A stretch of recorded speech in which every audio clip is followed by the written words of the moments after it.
Historia real. La abuela que obligó a sus nietos a embarazarla para tener hijos malditos. 1895, CDMX, Barrio de la Merced, Ciudad de México. Época del Porfiriato. 1895. El calor sofocante de agosto se adhería a las paredes de adobe como una segunda piel. En el barrio de la Merced, donde los vendedores ambulantes pregonaban sus mercancías entre el olor a pulque fermentado y hierbas medicinales, la casa de la familia Solórzano se erguía como una reliquia colonial en la esquina de las calles del Órgano y Jesús María. Era una construcción de 2 pisos con balcones de hierro forjado que alguna vez fueron elegantes, pero que ahora mostraban el óxido del abandono y los secretos. Nadie en el vecindario hablaba abiertamente sobre doña Refugio Solórzano, pero todos sabían de ella. Las mujeres que compraban en el mercado bajaban la voz cuando pasaban frente a su puerta de madera carcomida. Los niños corrían más rápido al cruzar esa esquina, como si un instinto primario les advirtiera del peligro. Los hombres, esos que presumían valentía en las pulquerías cercanas, desviaban la mirada de las ventanas siempre cerradas de aquella casa.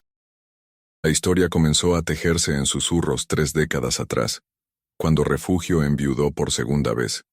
Su primer esposo había muerto en circunstancias normales, una fiebre que se lo llevó en cuestión de días. El segundo, don Esteban Solórzano, un comerciante de telas próspero, desapareció una noche de 1865 sin dejar rastro. La versión oficial fue que había partido a Veracruz por negocios y nunca regresó, probablemente víctima de bandidos en el camino. Pero las criadas que trabajaron en esa casa antes de huir despavoridas contaban otra versión en confesión a sus familiares. Habían visto a don Esteban descender cada noche al sótano, donde doña Refugio pasaba horas realizando rituales que ninguna mujer cristiana debería conocer. Si estás escuchando esta historia y sientes un escalofrío recorrer tu espalda, te invito a que te suscribas a este canal y nos cuentes en los comentarios desde dónde nos estás escuchando. Estas historias necesitan ser contadas, recordadas, para que nunca se repitan. Y ahora, adentrémonos más profundamente en los horrores que ocurrieron en aquella casa maldita. Refugio Solórzano tenía 3 hijos de su primer matrimonio. Sebastián, el mayor, un joven de 25 años que trabajaba como escribiente en el ayuntamiento. Carolina, de 22 años, casada con un funcionario menor del gobierno y viviendo en el barrio de San Cosme. Y Miguel, el menor, de 19 años, quien había intentado estudiar en el colegio de minería, pero abandonó misteriosamente sus estudios para regresar a la casa materna. Con don Esteban no tuvo descendencia, o eso decía ella, aunque algunas vecinas juraban haber escuchado llantos de bebé que cesaban abruptamente en medio de la noche. Sebastián y Miguel nunca conocieron a otro hogar que no fuera esa casa oscura de la Merced. Cuando otros jóvenes de su edad cortejaban muchachas en los portales, asistían a tertulias o buscaban prosperar en los negocios del Porfiriato, ellos permanecían confinados en esa construcción que parecía absorber la luz del día. Carolina había logrado escapar mediante el matrimonio, pero su rostro demacrado y su mirada vidriosa, cada vez que visitaba a su madre, revelaban secretos que su boca nunca confesaría. La transformación de Refugio comenzó después de cumplir 50 años. Las vecinas notaron que dejó de vestir de negro riguroso, el luto que había mantenido por décadas. Comenzó a usar colores oscuros pero vivos, púrpuras profundos, verdes esmeralda, azules nocturnos. Su cabello, que había mantenido recogido en un moño severo, ahora caía en trenzas adornadas con listones. Pero lo más perturbador era su rostro. Las arrugas que deberían profundizarse con los años parecían suavizarse, su piel adquiría un brillo antinatural, y sus ojos negros brillaban con una intensidad que no correspondía a una mujer de su edad. «Es el demonio», murmuraba doña Petra, la partera del barrio, mientras se persignaba. Ninguna mujer rejuvenece así sin pactar con las fuerzas oscuras. Pero en el México del Porfiriato, donde la ciencia positivista comenzaba a desplazar las supersticiones, Estas afirmaciones eran tomadas como habladurías de viejas ignorantes por los pocos que se atrevían a escucharlas.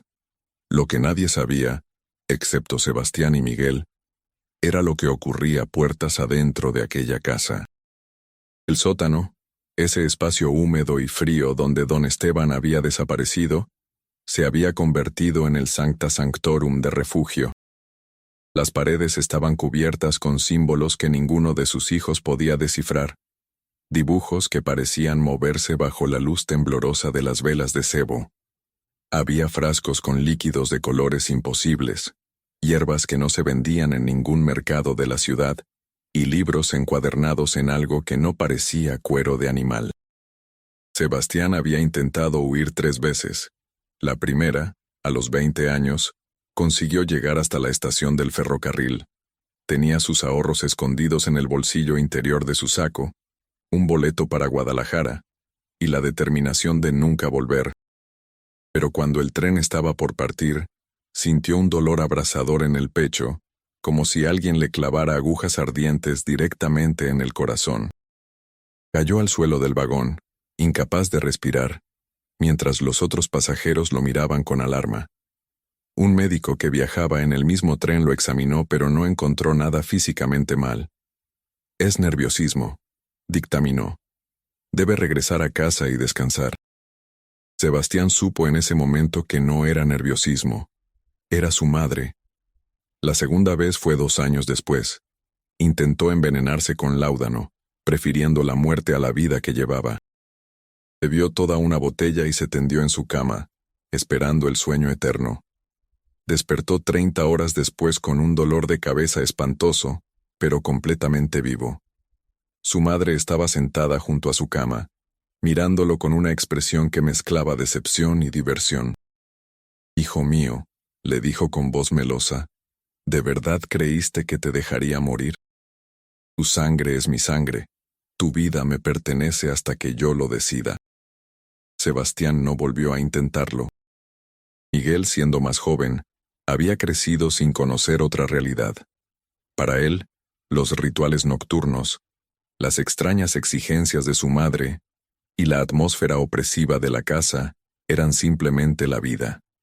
Cuando tenía 14 años, Refugio comenzó a llevarlo al sótano para enseñarle los secretos de la familia.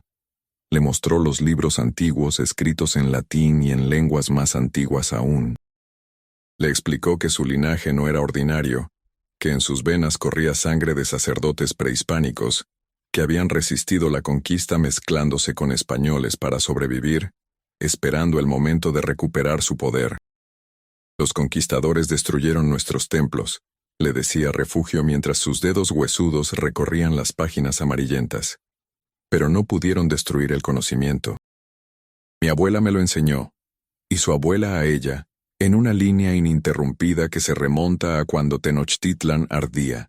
Y ahora yo te lo enseño a ti, porque en ti y en tu hermano está el futuro de nuestro linaje». Miguel escuchaba fascinado y aterrorizado a partes iguales. Había algo seductor en ser parte de algo antiguo y poderoso, en saber que no era un simple escribiente o comerciante destinado a una vida gris en el México modernizante de Porfirio Díaz. Pero también había horror en las cosas que su madre le mostraba: los frascos con lo que parecían órganos preservados, las fotografías borrosas de personas que juraba haber visto moverse, y sobre todo, el altar en el centro del sótano donde su madre realizaba ceremonias que le helaban el alma. El verdadero horror comenzó en la primavera de 1895, cuando Refugio reunió a sus 2 hijos en el sótano una noche de luna nueva. Tenía entonces 53 años, pero aparentaba 30. Sebastián tenía 25 y Miguel 19. Ninguno de los dos había conocido mujer, no porque no quisieran, sino porque cada vez que intentaban acercarse a alguna muchacha, algo terrible ocurría. La joven enfermaba repentinamente, o su familia la enviaba lejos precipitadamente, o simplemente comenzaba a verlos con terror inexplicable. «Hijos míos», comenzó Refugio con voz ceremoniosa, encendiendo velas negras alrededor del altar, «ha llegado el momento de que cumplan con su verdadero propósito. Durante años los he preparado para esto. Durante años he preservado mi cuerpo para este momento. El linaje debe continuar, pero no puede continuar con sangre diluida, con mujeres ajenas que contaminarían nuestro poder. Sebastián sintió que su estómago se contraía. Miguel palidecía bajo la luz temblorosa de las velas. Ambos presentían lo que vendría, pero sus mentes se negaban a aceptarlo. «Ustedes me darán hijos», continuó Refugio, comenzando a desabrochar su vestido con movimientos lentos y rituales. «Hijos concebidos en pureza de sangre, sin la contaminación del exterior. Hijos que serán más poderosos que cualquiera que haya caminado sobre esta tierra. Hijos que recuperarán lo que nos fue arrebatado hace 300 años.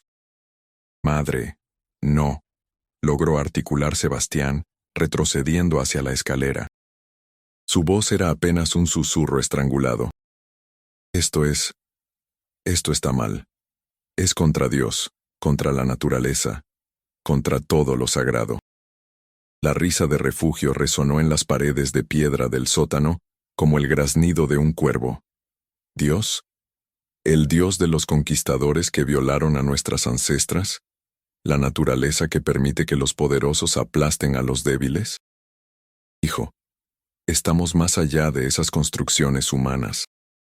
Estamos recuperando un poder que existía antes de que esas palabras fueran inventadas. Miguel permanecía paralizado, sus ojos fijos en el suelo de tierra apisonada. Parte de él quería correr, escapar por las escaleras y no detenerse hasta estar a kilómetros de distancia.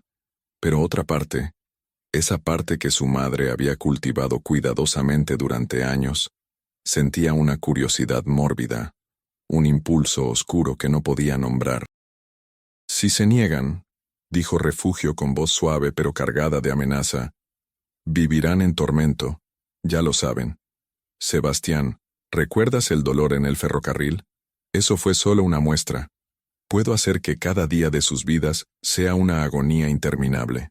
Puedo llevarlos al borde de la locura y mantenerlos allí, conscientes de cada segundo de su sufrimiento, incapaces de morir, incapaces de escapar. O pueden aceptar su destino y ser parte de algo grandioso». Las semanas siguientes fueron una pesadilla de la que no había despertar. Refugio había preparado todo meticulosamente. Calculó sus días fértiles con precisión que habría impresionado a cualquier médico de la época.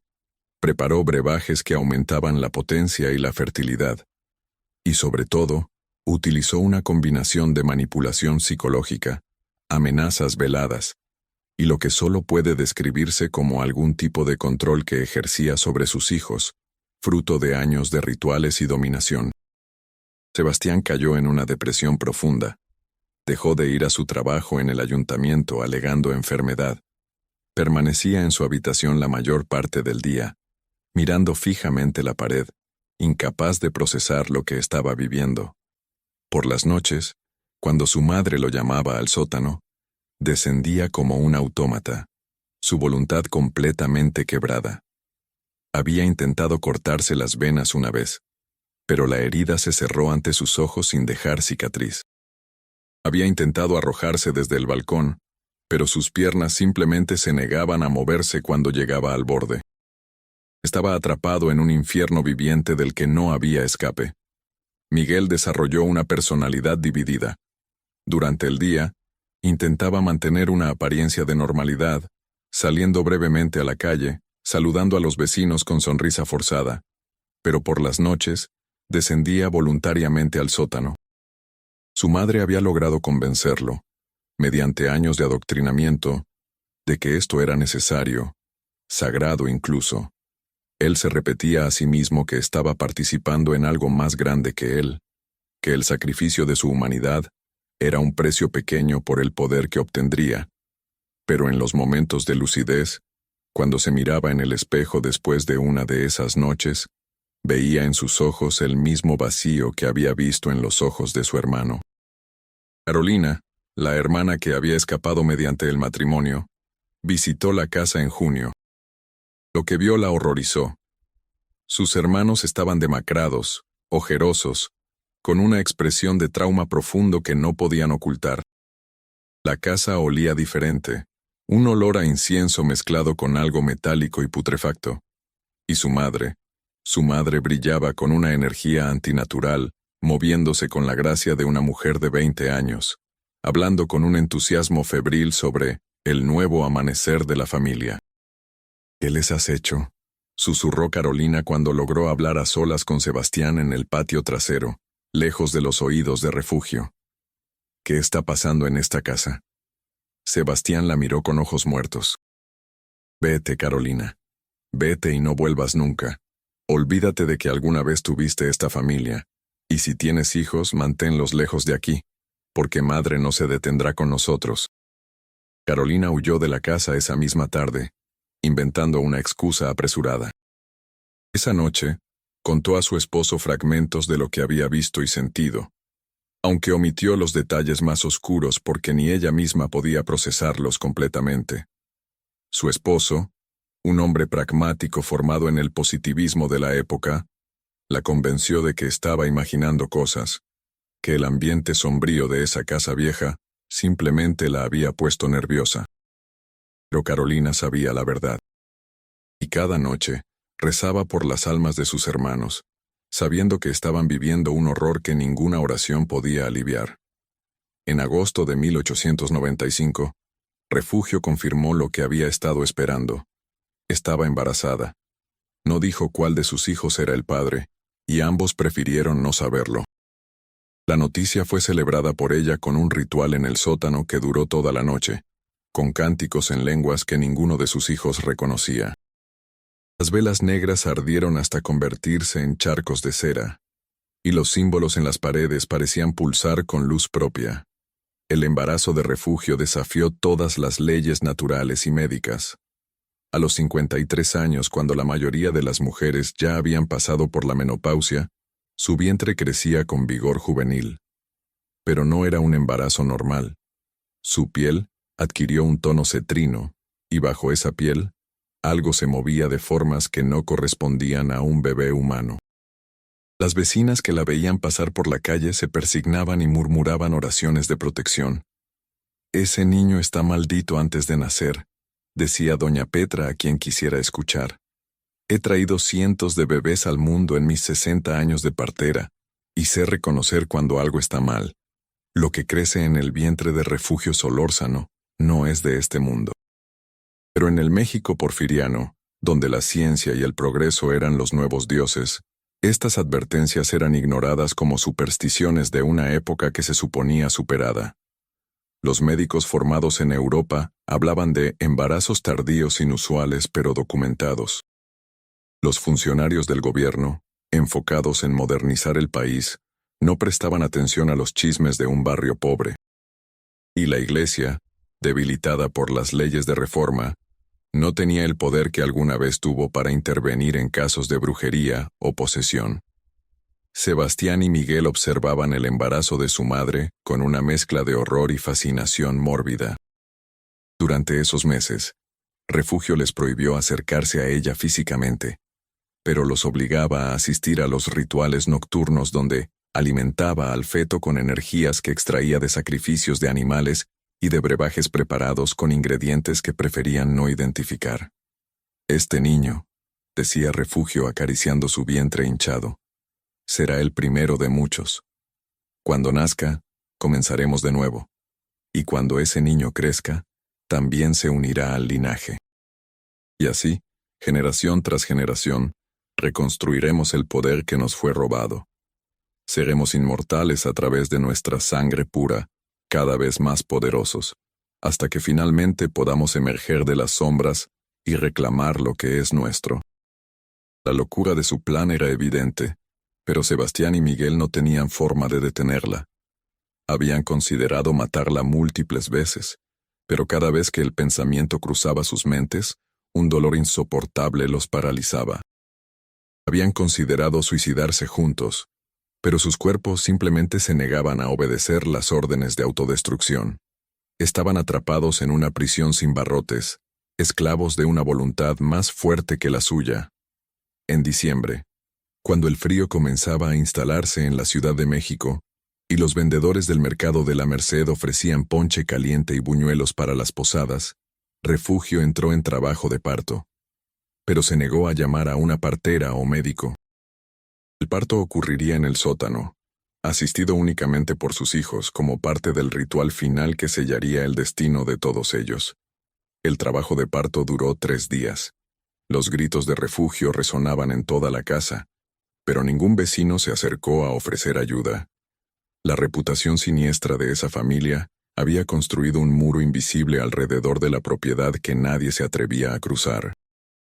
Sebastián y Miguel, sin conocimiento médico alguno, intentaban asistir a su madre siguiendo sus instrucciones entrecortadas entre contracciones. El sótano se había transformado en una escena del infierno.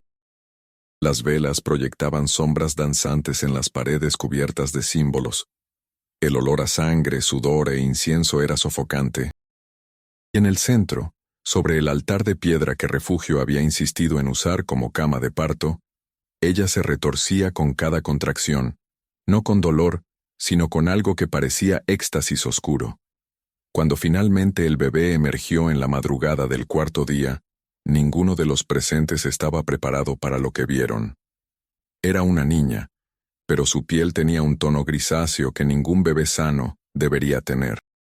Sus ojos, que abrió inmediatamente al nacer, eran completamente negros, sin distinción entre pupila, iris y esclerótica. Y cuando lloró, el sonido era extraño, un tono que resonaba en frecuencias que lastimaban los oídos. «Perfecta», susurró Refugio, exhausta pero triunfante, tomando a la criatura en sus brazos. «Es absolutamente perfecta. La llamaremos Citlali, como las estrellas antiguas que guiaban a nuestros ancestros». Sebastián sintió que algo dentro de él se quebraba definitivamente en ese momento. Miró a esa criatura que era su hija y su hermana simultáneamente, producto de un incesto forzado y rituales oscuros, y supo que había cruzado un umbral del que nunca podría regresar. Ya no era humano en ningún sentido real de la palabra. Se había convertido en parte de algo monstruoso. Miguel, por otro lado, miraba al bebé con una expresión indescifrable. Su adoctrinamiento era tan completo que veía en esa criatura antinatural la confirmación de las promesas de su madre. «Mírala», le susurró a Sebastián. «¿Ves cómo brilla? ¿Ves el poder en ella? Madre tenía razón, esto es solo el comienzo». Los meses siguientes fueron testigos de eventos cada vez más perturbadores. Citlali crecía a un ritmo antinatural, desarrollándose en semanas lo que otros bebés tardarían meses. A los 3 meses, ya caminaba. A los 6 hablaba con fluidez no solo español, sino también palabras en náhuatl que nadie le había enseñado. Y sus ojos negros observaban todo con una inteligencia que no correspondía a un infante. Refugio estaba eufórica. Pasaba días enteros en el sótano con Citlali, enseñándole los rituales, mostrándole los libros antiguos, alimentándola con conocimientos prohibidos. Y cuando Citlali cumplió 9 meses, luciendo ya como una niña de 5 años, Refugio anunció que era tiempo de continuar con el plan. Sebastián Miguel llamó una noche después de la cena. «Esta noche concebiremos al segundo hijo, y esta vez ambos participarán simultáneamente. El poder se multiplicará con cada nueva generación». Sebastián no respondió. Había dejado de responder hacía meses. Su mente había encontrado una forma de disociarse, de estar presente físicamente pero ausente mentalmente, flotando en algún lugar gris, donde el horror no podía alcanzarlo completamente. Se movía como sonámbulo, cumpliendo las demandas de su madre sin resistencia pero también sin participación consciente. Miguel, sin embargo, había abrazado completamente su papel. El joven que alguna vez soñó con estudiar minería, con tener una vida normal, ya no existía. En su lugar había un devoto de la visión oscura de su madre, convencido de que estaba participando en algo trascendental. Miraba a Citlali con orgullo paternal y fraternal mezclados, sin ver la aberración que era, solo viendo el poder que representaba. El segundo embarazo ocurrió tan rápidamente como el primero. En febrero de 1896, Refugio confirmó que nuevamente llevaba vida en su vientre. Esta vez, el embarazo fue aún más extraño. Su cuerpo parecía resistirse y aceptar simultáneamente lo que crecía dentro. Desarrolló fiebres altísimas, que la dejaban delirante, pero nunca perdió al bebé. Sangrados que habrían causado un aborto espontáneo en cualquier otra mujer, se detenían misteriosamente.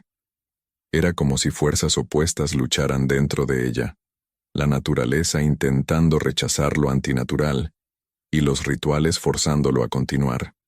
Las vecinas ya no solo murmuraban, algunas comenzaron a organizarse. Un grupo de mujeres devotas, lideradas por doña Petra, se reunió con el padre Ignacio Mendoza de la parroquia de la Merced, suplicándole que interviniera. El padre, un hombre pragmático de 60 años que había visto demasiado en su vida como para descartar cualquier cosa, aceptó investigar discretamente. Una tarde de abril, el padre Mendoza tocó a la puerta de la casa Solórzano con el pretexto de ofrecer bendiciones de Pascua. Refugio lo recibió con una sonrisa que no alcanzaba sus ojos. La conversación fue cortés pero tensa. El padre intentó bendecir la casa, pero cuando intentó entrar al sótano, algo lo detuvo físicamente, como si una pared invisible lo rechazara. «Esta casa necesita más que bendiciones», murmuró el padre cuando Refugio lo acompañó a la puerta. «Necesita exorcismo. Necesita ser purificada con fuego sagrado. Señora Solórzano, lo que sea que esté haciendo aquí, debe detenerse antes de que sea demasiado tarde». Refugio rió suavemente. «Padre, usted sirve a un Dios muerto traído por conquistadores. Yo sirvo a poderes que existían cuando los antepasados de los españoles aún vivían en cuevas. No hay nada que su cruz pueda hacer contra lo que he despertado». El padre Mendoza regresó a la parroquia profundamente perturbado. Escribió al arzobispado solicitando permiso para un exorcismo formal, pero su carta se perdió en la burocracia eclesiástica. Intentó organizar un grupo de feligreses para intervenir directamente, pero todos se retractaron en el último momento, aterrorizados por rumores de maldiciones que caían sobre quienes se oponían a doña Refugio. Mientras tanto, Citlali continuaba creciendo y aprendiendo. Con apenas 1 año de edad pero luciendo como una niña de 7, ya asistía a los rituales en el sótano, memorizando cánticos y trazando símbolos con precisión inquietante. Había desarrollado una relación particular con Miguel, a quien llamaba padre hermano, sin el menor atisbo de confusión o vergüenza. Para ella, la estructura familiar retorcida era completamente natural. Sebastián, en uno de sus momentos de lucidez, intentó hablar con Citlali. La encontró sola en el patio una tarde, dibujando símbolos en la tierra con un palo. «Citlali», comenzó con voz temblorosa, arrodillándose junto a ella. «¿Sabes que lo que está pasando aquí está mal? ¿Entiendes que esto no es normal? ¿Que no es como deberían ser las familias?» La niña lo miró con sus ojos completamente negros, y en ese momento Sebastián vio algo en ellos que le heló la sangre, una inteligencia antigua, mucho más vieja que el cuerpo que habitaba. «Tío padre», dijo con voz dulce pero cargada de implicaciones oscuras, «normal es solo una palabra que usan los débiles para sentirse seguros. Nosotros estamos más allá de lo normal, somos el futuro y el pasado entrelazados. Y tú eres parte fundamental de esto, lo quieras o no». Sebastián se levantó tambaleándose, sintiendo que iba a vomitar. Citlali regresó a sus dibujos como si nada hubiera pasado, tarareando una melodía en náhuatl que sonaba como un lamento fúnebre. El segundo nacimiento ocurrió en junio de 1896. Esta vez fue más rápido pero más violento. Refugio casi no sobrevivió al parto. Perdió tanta sangre que el suelo del sótano quedó empapado, pero cuando el bebé emergió, ella recuperó fuerzas inexplicablemente, como si la criatura le hubiera devuelto vida en lugar de quitársela. Era un niño, al que llamaron Tonatiuh, nombre del dios sol azteca. A diferencia de Citlali, que había nacido con ojos negros pero rasgos relativamente humanos, Tonatiuh tenía deformidades evidentes, dedos extra en ambas manos, una marca de nacimiento que cubría la mitad de su rostro, en patrones que parecían deliberados más que aleatorios. Y cuando finalmente abrió los ojos días después de nacer, eran de un color dorado antinatural que brillaba en la oscuridad. Más poder, declaró Refugio mientras amamantaba a la criatura. Cada generación será más poderosa. Cada nacimiento nos acerca más a la transformación final. Pero algo había cambiado. El segundo parto había cobrado un precio incluso en el cuerpo resiliente de Refugio. Por primera vez, comenzó a verse de su edad real. Las arrugas que había mantenido a raya mediante rituales comenzaron a aparecer. Su energía disminuyó. Los vecinos notaron que ya no salía de su casa, que las ventanas permanecían cerradas todo el día. Carolina, que no había visitado desde su encuentro aterrador el año anterior, recibió una carta de Sebastián en julio de 1896. Era breve y críptica. Hermana, si alguna vez me quisiste, ven, trae a las autoridades, a la iglesia, a quien sea. Termina con esto antes de que sea demasiado tarde. Si no lo haces, pronto habrá más, y no se detendrá nunca. Tu hermano que ya está muerto en vida. La carta llegó a manos de Carolina una tarde mientras su esposo estaba en el trabajo. La leyó y releyó, sintiendo el peso de la desesperación en cada palabra. Sabía que tenía que hacer algo, pero ¿qué? ¿A quién podía decirle que su madre había forzado a sus hermanos a embarazarla para crear algún tipo de linaje maldito? ¿Quién la creería? Decidió acudir primero al padre Mendoza, quien ya estaba al tanto de la situación. El sacerdote la recibió en la sacristía de la parroquia, y Carolina finalmente derramó toda la historia. Los años de control de su madre, los rituales, lo que sospechaba que estaba ocurriendo con sus hermanos, y ahora los niños que nacían con características antinaturales. El padre Mendoza escuchó en silencio, su rostro cada vez más pálido. Cuando Carolina terminó, permaneció en silencio largo rato antes de hablar. Hija mía, lo que describes es abominación en su forma más pura. Pero también es un asunto que va más allá de la jurisdicción de la Iglesia. Necesitamos involucrar a las autoridades civiles. Juntos, acudieron al delegado del barrio, un funcionario llamado Don Horacio Villegas, conocido por su pragmatismo y eficiencia. Don Horacio los recibió con escepticismo, pero la seriedad del padre Mendoza y el estado emocional de Carolina lo persuadieron de al menos investigar. El 15 de julio de 1896, don Horacio, acompañado por 2 policías y el padre Mendoza, se presentó en la casa Solórzano. Tocaron a la puerta repetidamente sin recibir respuesta. Finalmente, usando su autoridad como delegado, don Horacio ordenó forzar la entrada. Lo que encontraron dentro superó sus peores temores. La casa estaba en condiciones deplorables. Basura acumulada, olor a putrefacción, manchas oscuras en las paredes y suelos. Sebastián y Miguel fueron encontrados en el segundo piso, en estados catatónicos. Sebastián estaba acurrucado en una esquina de su habitación, meciéndose y murmurando incoherencias. Miguel, en su propia habitación, simplemente miraba fijamente la pared, sin responder a ningún estímulo. En el sótano encontraron a Refugio, demacrada y débil, rodeada por Citlali y Tonatiuh. A pesar de tener solo meses de nacido, Tonatiuh ya lucía como un niño de 2 años, aunque con sus deformidades pronunciadas. Citlali, de poco más de 1 año pero pareciendo de 8, se interpuso entre su abuela madre y los intrusos con una actitud protectora. «Salgan de esta casa», ordenó Citlali, con voz que no correspondía a una niña. «No tienen derecho a interrumpir lo sagrado». El padre Mendoza comenzó a recitar oraciones de protección, pero se detuvo cuando vio los símbolos en las paredes del sótano. Reconoció algunos como perverted versiones de iconografía cristiana mezclada con simbología prehispánica, y otros que no reconoció en absoluto pero que le causaban náuseas solo por mirarlos. Don Horacio, un hombre que había servido en el ejército durante la intervención francesa y que se preciaba de ser imperturbable, sintió un miedo primario que no había experimentado en décadas. Pero era un funcionario del gobierno porfirista, educado en el positivismo y la ley, así que hizo lo que su deber indicaba. Señora Solórzano, declaró formalmente, bajo la autoridad que me confiere el gobierno de la República, la arresto por sospecha de abuso contra sus hijos.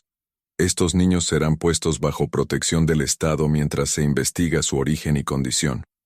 Refugio rió, una risa débil pero cargada de malicia. ¿Arrestarme? Funcionario, no tienes la menor idea de con qué estás tratando. Puedes llevarme si quieres, pero el proceso ya comenzó.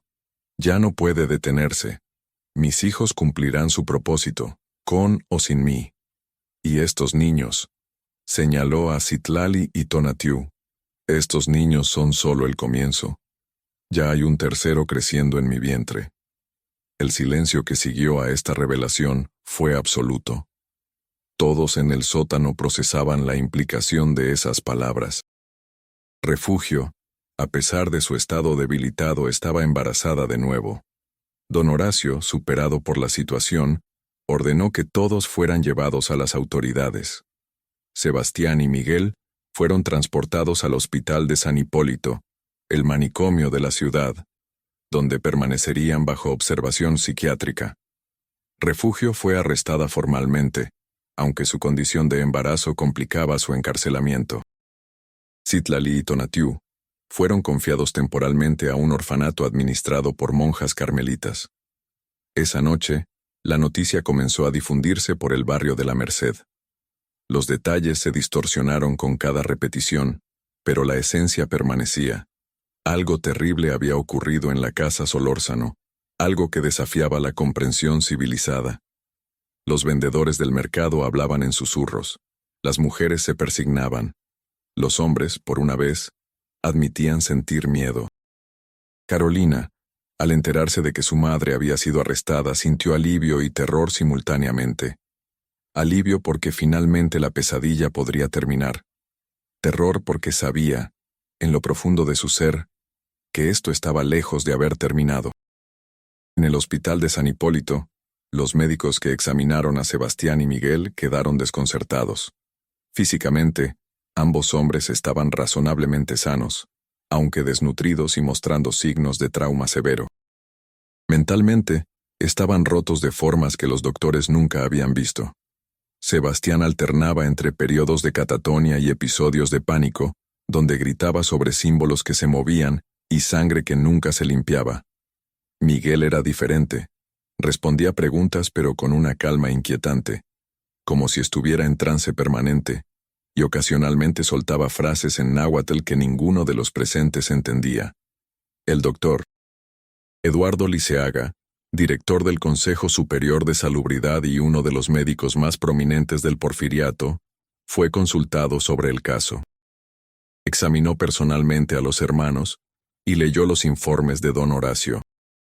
Su diagnóstico fue histeria compartida con componentes de psicosis inducida.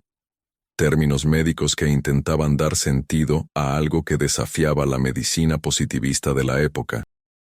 Es un caso de folia 2 expandido, explicó el doctor Liceaga a sus colegas en una reunión en la Academia Nacional de Medicina.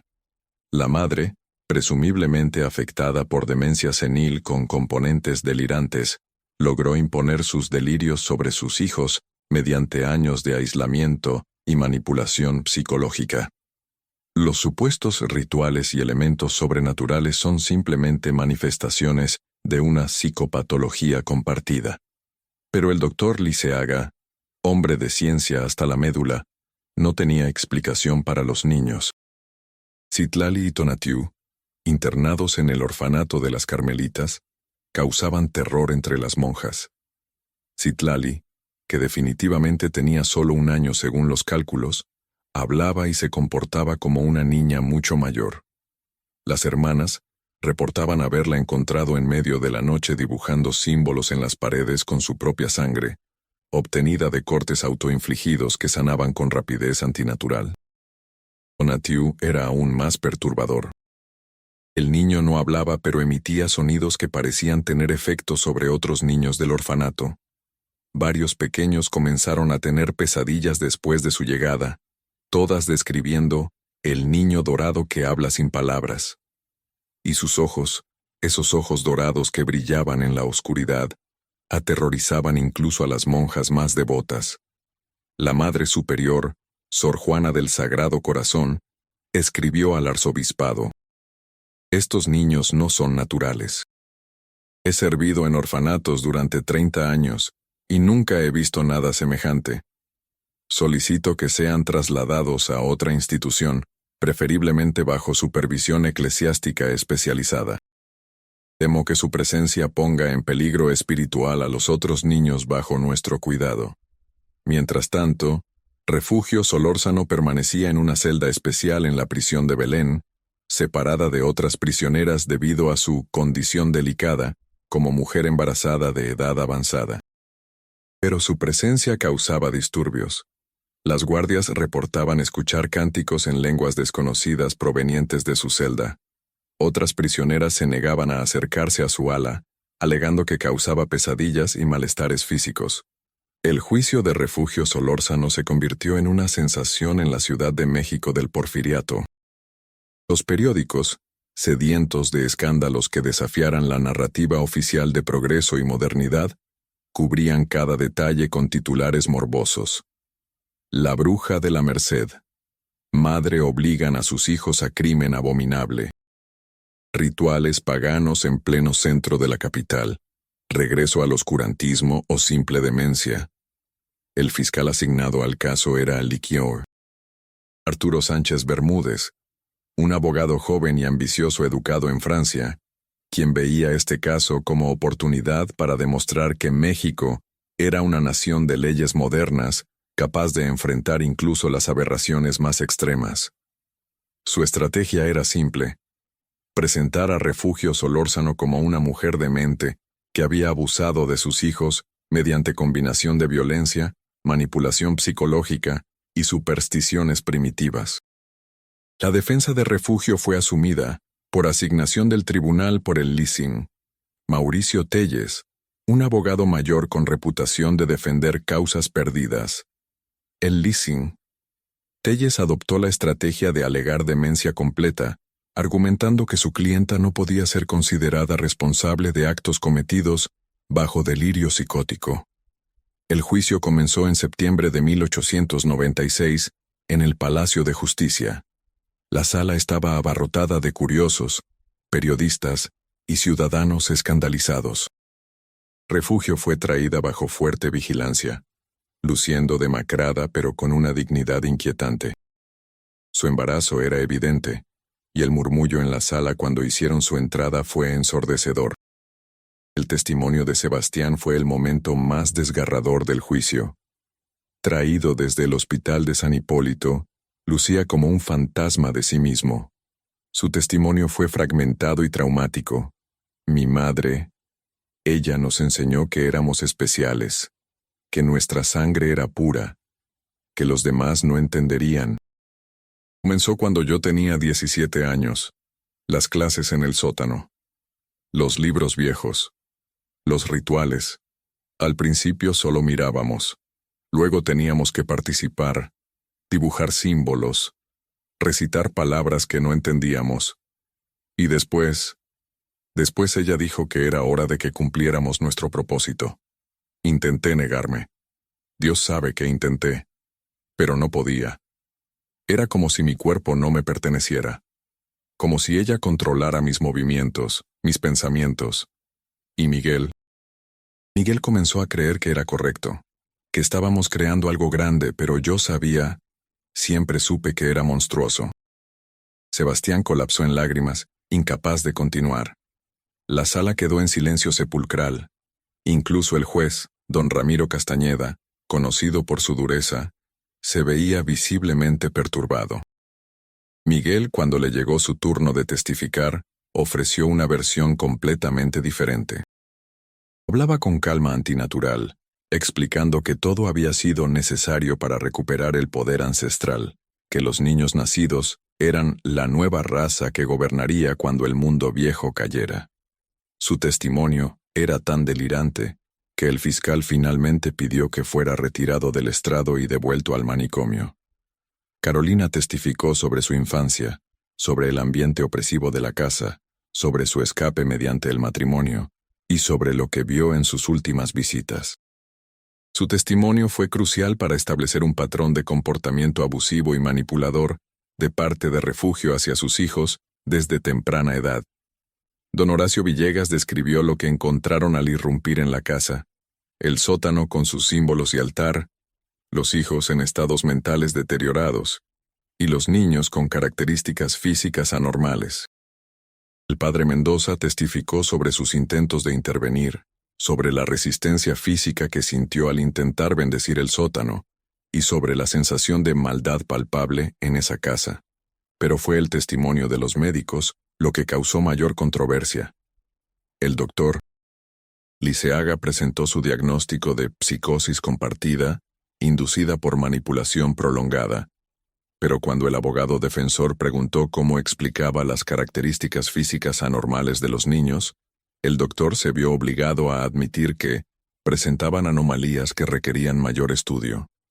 Un médico especialista en obstetricia fue llamado para examinar a Refugio y determinar si, dado su edad, era físicamente posible que hubiera dado a luz a los niños en cuestión. Su testimonio fue cauteloso. Si bien es extremadamente inusual, existen casos documentados de embarazos en mujeres postmenopáusicas. Sin embargo, debo admitir que el caso de la señora Solórzano desafía varios precedentes médicos conocidos. Cuando finalmente Refugio tomó el estrado, causó conmoción. En lugar de negar los hechos o alegar demencia como su abogado había aconsejado, Refugio admitió todo abiertamente. Habló con elocuencia sobre su linaje, sobre los conocimientos ancestrales que había preservado, sobre su visión de crear una nueva raza de seres humanos elevados mediante la pureza de sangre.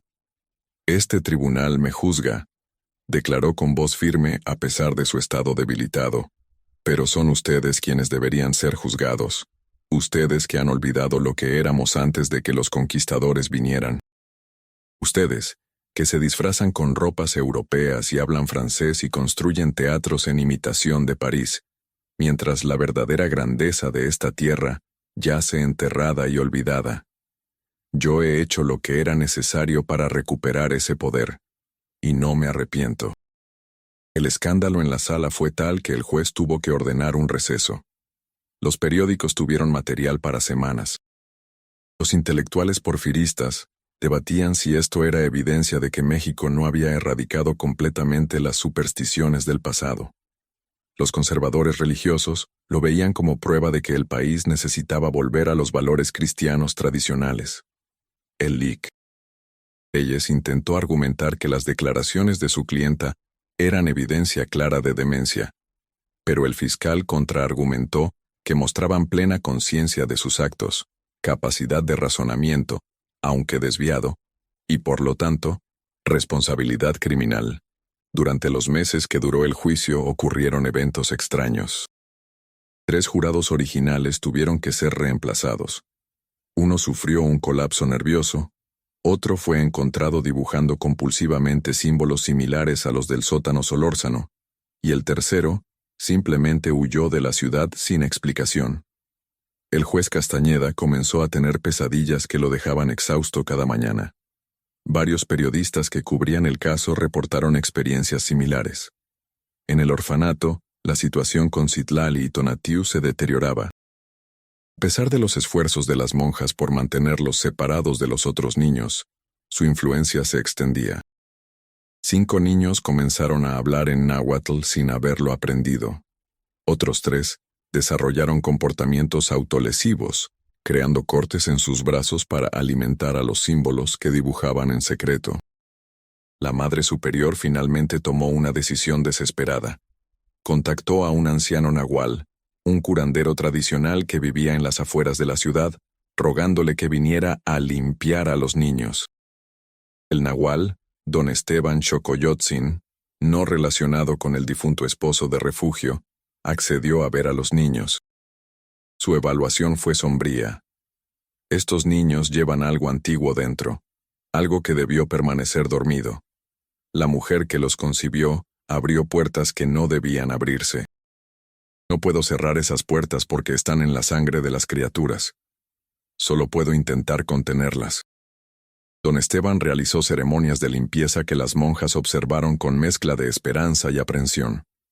Quemó copal, entonó cánticos en náhuatl genuino y creó protecciones alrededor de las habitaciones donde dormían los niños.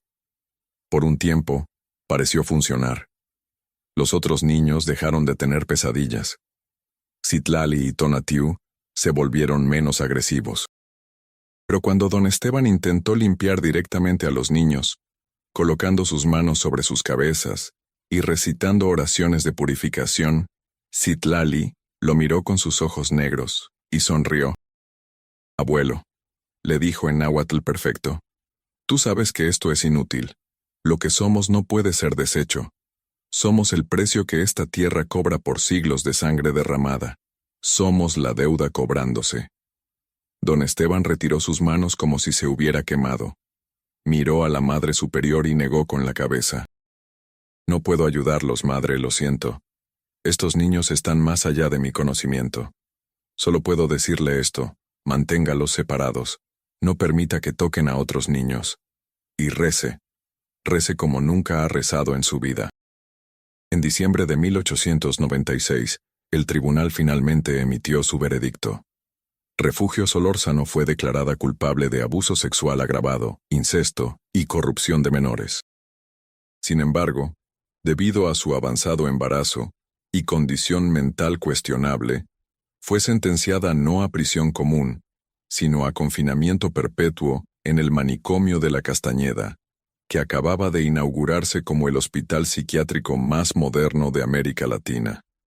Sebastián y Miguel fueron declarados víctimas pero también peligrosos para sí mismos y otros, quedando indefinidamente bajo custodia del Hospital de San Hipólito.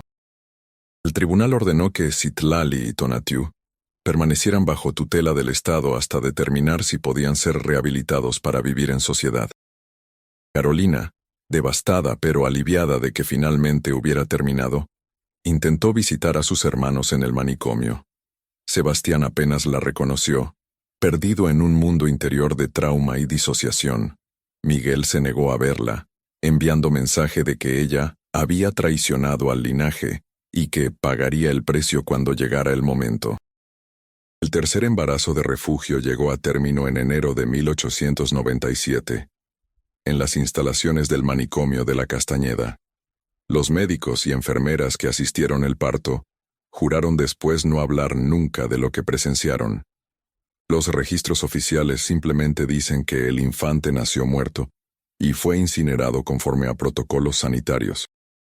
Pero las enfermeras que trabajaron esa noche contaban en secreto una historia diferente, que la criatura había nacido viva, pero con deformidades tan severas que no parecía humana, que había vivido solo minutos antes de que algo en su interior simplemente se apagara, como una vela consumiéndose.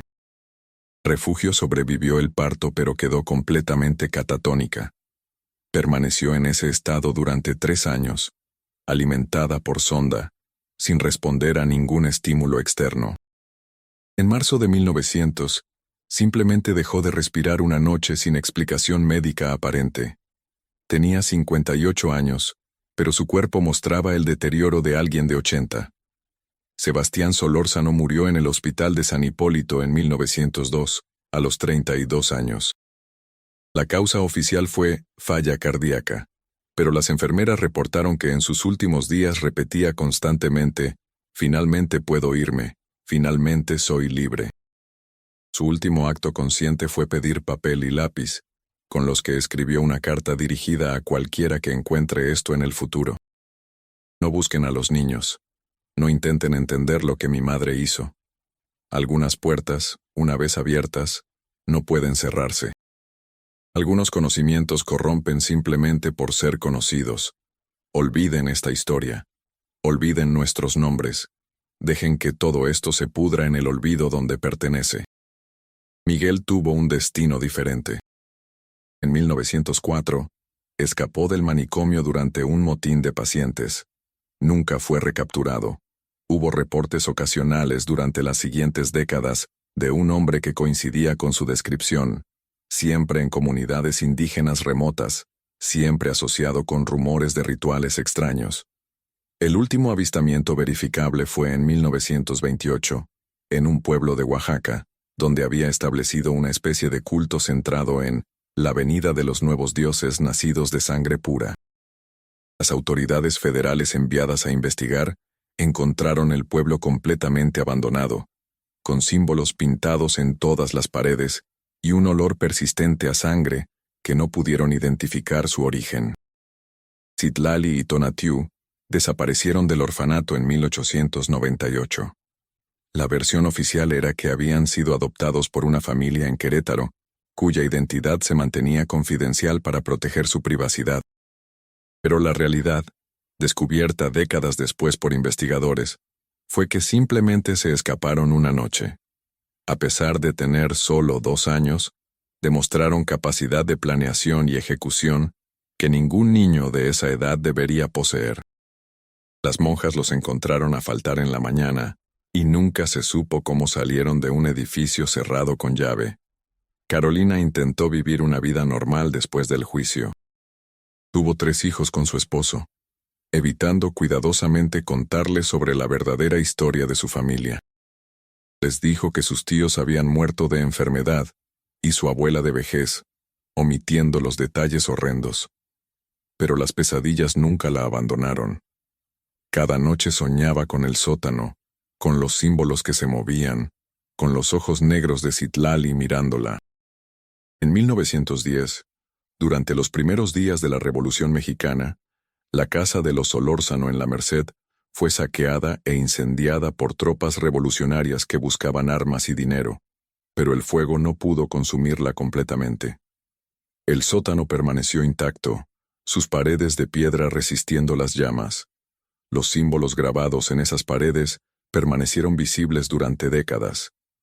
Los años pasaron, y la historia de la familia Solórzano se convirtió en leyenda urbana. Durante la época dorada del cine mexicano en los años 40 y 50, varios guionistas intentaron adaptar la historia para películas de terror. Pero todos los proyectos fueron abandonados después de que los involucrados reportaran experiencias perturbadoras, pesadillas recurrentes, sensación de ser observados, y en un caso, el suicidio del director que más insistentemente perseguía el proyecto. En 1955, un grupo de estudiantes de antropología de la UNAM, investigando prácticas sincréticas en el México post-revolucionario, encontró referencias a los hijos de la sangre pura en varios códices modernos y documentos de comunidades rurales. Las referencias eran vagas pero consistentes. Habló de individuos que no envejecían normalmente, que poseían conocimientos ancestrales y que ocasionalmente se manifestaban para reclamar herederos de familias específicas. Uno de esos estudiantes, Alberto Guzmán, se obsesionó con la historia.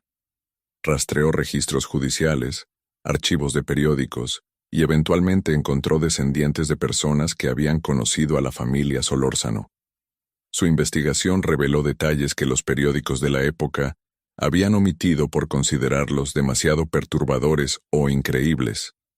Alberto entrevistó a un hombre de 90 años que, de niño, había vivido frente a la casa Solórzano. El anciano recordaba haber visto a Citlali la noche de su escape del orfanato.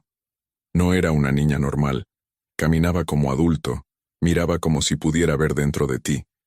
Se detuvo frente a nuestra casa y me miró directamente a través de la ventana. Yo tenía 8 años. Ella supuestamente tenía 2, pero lucía de 6 o 7. Y sus ojos... Dios mío, sus ojos eran completamente negros. Me sonrió y dijo, aunque estaba al otro lado de la calle y no alzó la voz, la escuché perfectamente. Nos volveremos a ver cuando seas viejo. Y aquí estoy, a punto de morir, y cada noche espero que toque mi puerta para cumplir esa promesa. El anciano murió 2 días después de esa entrevista. Alberto Guzmán, perturbado por la coincidencia, continuó su investigación pero con mayor cautela. descubrió que varios miembros de familias relacionadas con el caso original habían experimentado eventos extraños a lo largo de las décadas. Muertes inexplicables, nacimientos de niños con características físicas inusuales, y reportes de visitas nocturnas de individuos que no envejecían. En 1968, durante los disturbios estudiantiles, Alberto finalmente publicó un artículo académico titulado Sincretismo ritual y trauma transgeneracional. El caso Solórzano como ejemplo de psicosis cultural heredada.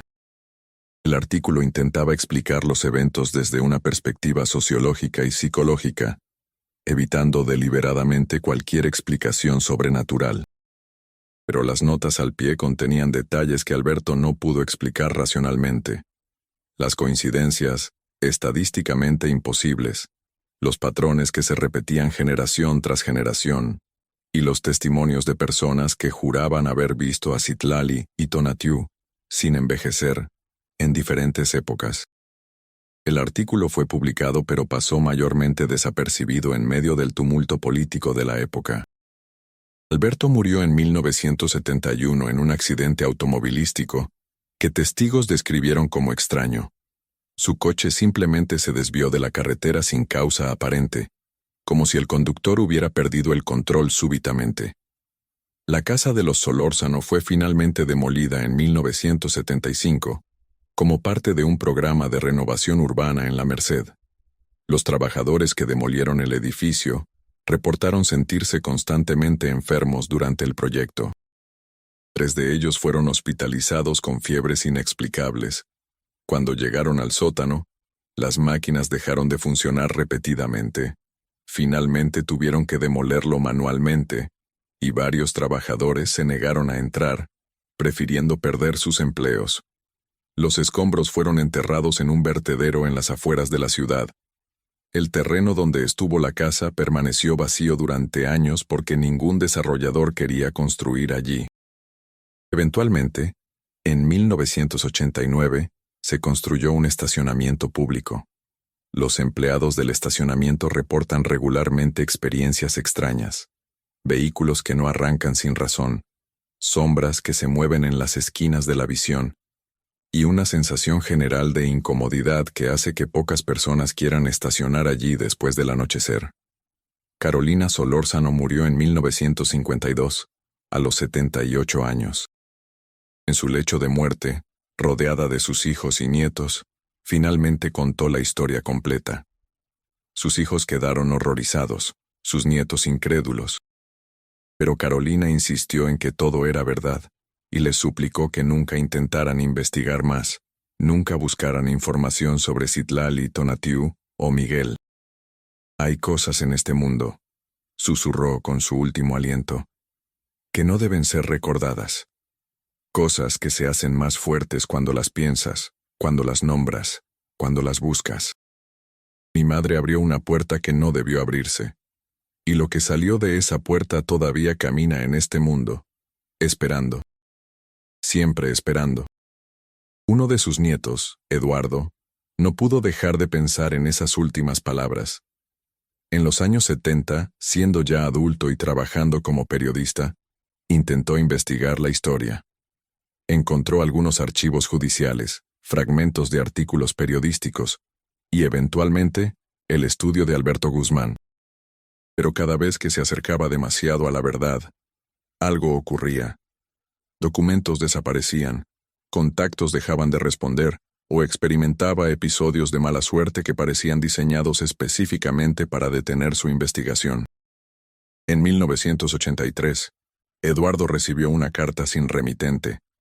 Dentro había una fotografía borrosa de 2 personas de pie frente a lo que parecía ser un templo en ruinas. Aunque la foto era de mala calidad, Eduardo reconoció inmediatamente a las figuras, una mujer de aspecto joven con ojos oscuros y un hombre con características físicas inusuales.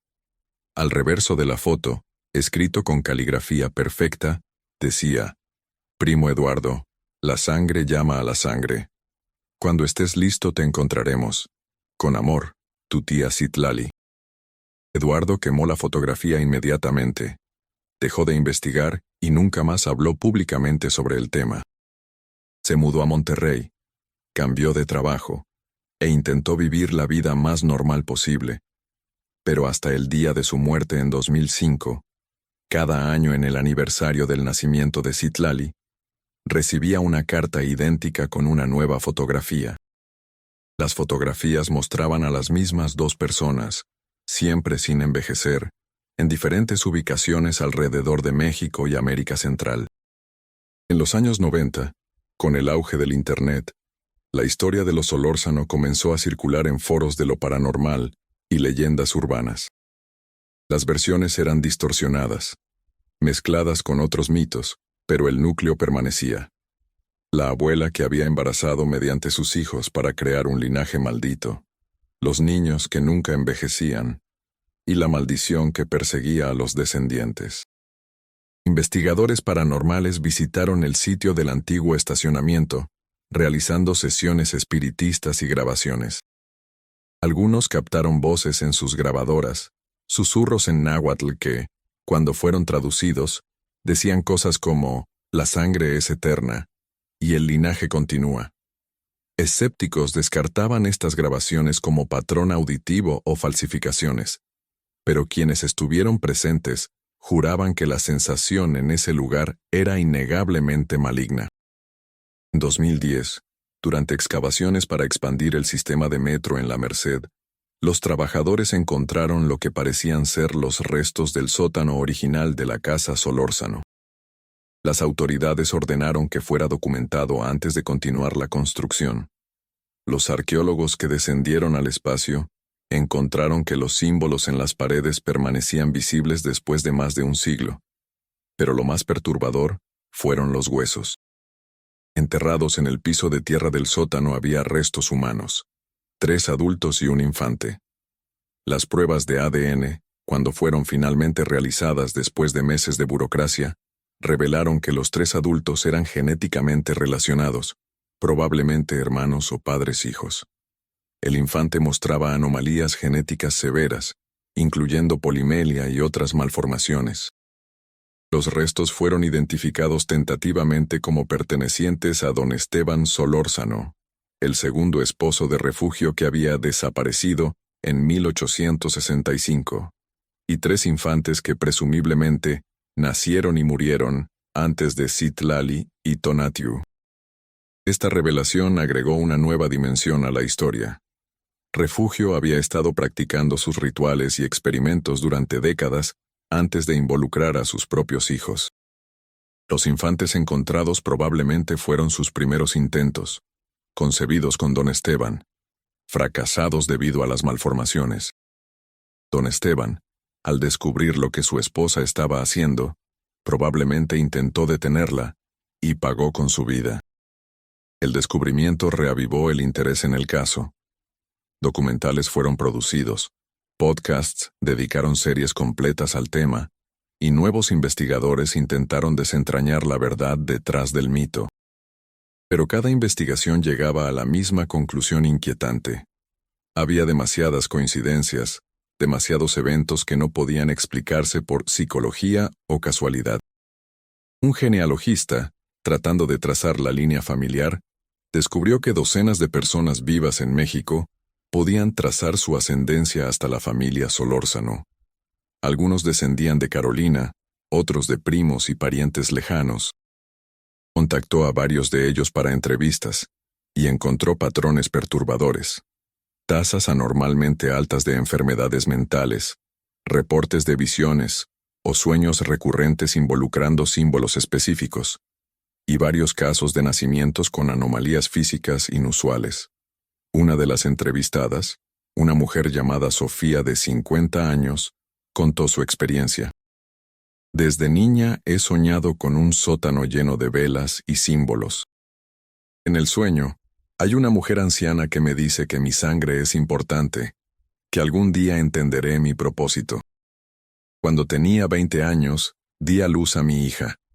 Ella nació con ojos muy oscuros, casi negros.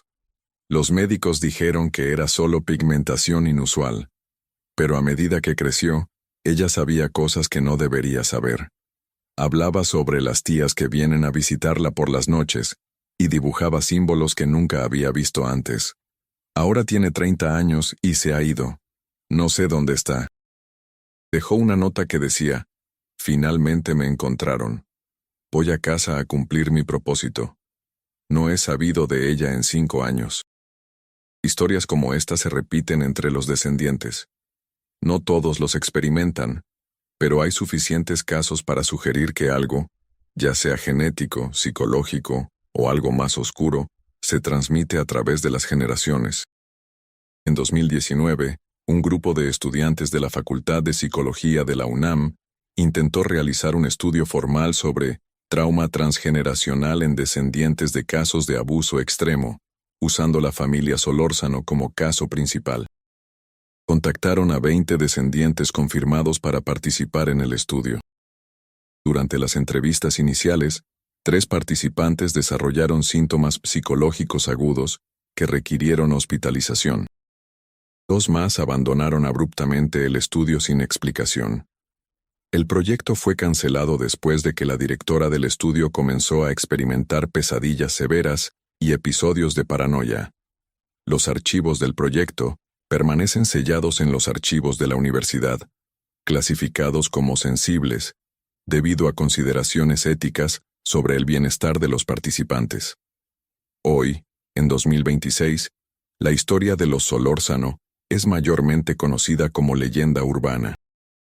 La mayoría de los mexicanos la conocen en versiones distorsionadas, mezclada con otros cuentos de terror. Pocos conocen los detalles verificables, los registros judiciales, las actas de nacimiento y defunción que confirman que algo terrible realmente ocurrió en esa casa de la Merced hace más de un siglo. Pero hay quienes saben más. Quienes han visto las fotografías que Eduardo recibió. Quienes han hablado con descendientes que todavía experimentan visiones y sueños. Quienes han investigado suficiente como para saber que Citlali y Tonatiuh, si es que realmente nunca murieron, estarían ahora en sus 130, pero, según reportes, no lucirían un día mayor que cuando escaparon del orfanato. Existe una teoría, nunca probada pero persistente entre aquellos que han investigado profundamente el caso, que Refugio Solórzano no estaba simplemente loca, sino que había encontrado algo real en esos libros antiguos.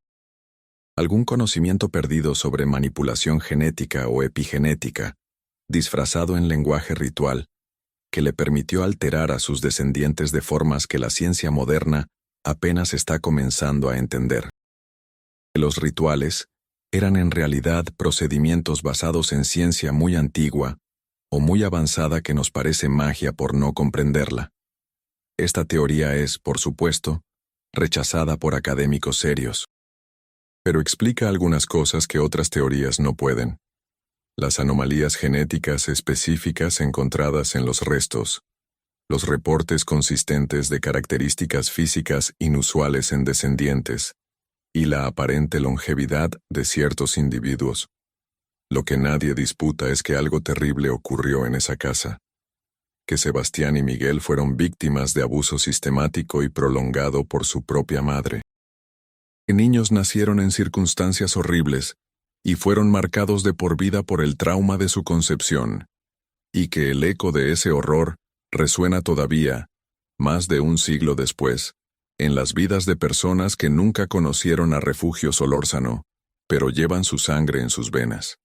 Hay quienes argumentan que historias como esta no deberían contarse, que al recordarlas les damos poder, que al hablar de ellas, perpetuamos el trauma. Pero otros argumentan que precisamente por eso deben ser contadas, como advertencia, como testimonio, como prueba de las profundidades de crueldad que los seres humanos son capaces de alcanzar cuando la obsesión, el poder y la locura se combinan. La casa ya no existe. El sótano está enterrado bajo capas de concreto y asfalto. Los documentos judiciales se deterioran en archivos olvidados. Los últimos testigos directos murieron hace décadas. Pero la historia persiste, transmitida en susurros, compartida en Internet, investigada por aquellos que buscan entender los límites de la maldad humana. Y en algún lugar de México, si los reportes son verdaderos, Citlali y Tonatiuh todavía caminan, todavía buscan. Todavía esperan el momento cuando el linaje que su abuela madre comenzó alcance la masa crítica necesaria para recuperar el poder ancestral que Refugio soñaba.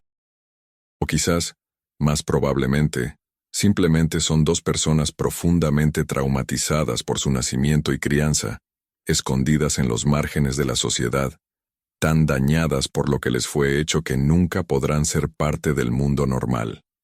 La verdad, como suele suceder en casos como este, probablemente yace en algún punto entre la explicación racional y la sobrenatural. Lo que es innegable es que la familia Solórzano dejó una cicatriz en la historia de la Ciudad de México. Una cicatriz que, como los símbolos que Refugio grabó en las paredes de ese sótano, se niega a desvanecerse completamente. Para aquellos descendientes que todavía viven con el peso de este legado, que experimentan los sueños, las visiones, o simplemente el conocimiento de que en su árbol genealógico hay una rama podrida, la historia nunca termina. Es un horror que se renueva con cada generación, una pregunta sin respuesta sobre qué significa llevar esa sangre específica en las venas. Para el resto de nosotros, la historia sirve como recordatorio de que el verdadero horror no viene de fantasmas o demonios, sino de seres humanos reales capaces de actos que desafían nuestra comprensión de la moralidad, que el amor familiar puede ser pervertido hasta convertirse en la peor forma de abuso, que la obsesión con el poder y el linaje puede conducir a actos de crueldad inimaginable, y que el trauma, una vez iniciado, se propaga a través de generaciones como ondas en un estanque, tocando vidas que nunca conocieron su origen, pero que sienten su impacto. Si caminas por la Merced hoy, pasarás por el estacionamiento donde alguna vez estuvo la casa Solórzano sin saber su historia. Verás vendedores ambulantes, escucharás el bullicio del mercado, olerás las especias y comida. Todo parece normal, mundano, parte de la vida cotidiana de una gran ciudad. Pero si prestas atención, si te detienes en ese lugar específico al anochecer, algunos dicen que todavía puedes sentir algo. Una frialdad que no corresponde al clima, una sensación de ser observado, un susurro en el viento que suena casi como cánticos en una lengua antigua. Probablemente sea solo sugestión, el poder de una historia bien contada para colorear nuestra percepción de la realidad. Pero aquellos que han sentido esa sensación, que han parado en ese lugar y sentido el peso de lo que ocurrió allí, juran que hay algo más, algo que persiste, algo que espera. Y así termina la historia de la familia Solórzano, o al menos tanto como cualquier historia así puede terminar. No con resolución clara, no con cierre limpio, sino con preguntas que persisten, con descendientes que todavía cargan el peso de pecados cometidos hace más de un siglo, y con la incómoda verdad de que algunos horrores son demasiado profundos para ser completamente enterrados, sin importar cuántas capas de concreto y tiempo coloquemos sobre ellos. La abuela que obligó a sus nietos a embarazarla para crear hijos malditos ya no existe, excepto en registros y memorias. Pero el legado de lo que hizo, las vidas que destruyó y las preguntas que dejó sin respuesta, persisten. Y persistirán mientras haya alguien para recordar, para contar la historia, para advertir a otros sobre las profundidades a las que puede descender la humanidad cuando la obsesión reemplaza la razón y el amor se pervierte en control absoluto. Esta es la historia real de la familia Solórzano de la Merced, Ciudad de México, 1895. Una historia de horror que no requiere fantasmas ni demonios, porque la maldad humana, cuando se combina con obsesión y la voluntad de tratar a otros seres humanos como medios para un fin, es más aterradora que cualquier monstruo que podamos imaginar.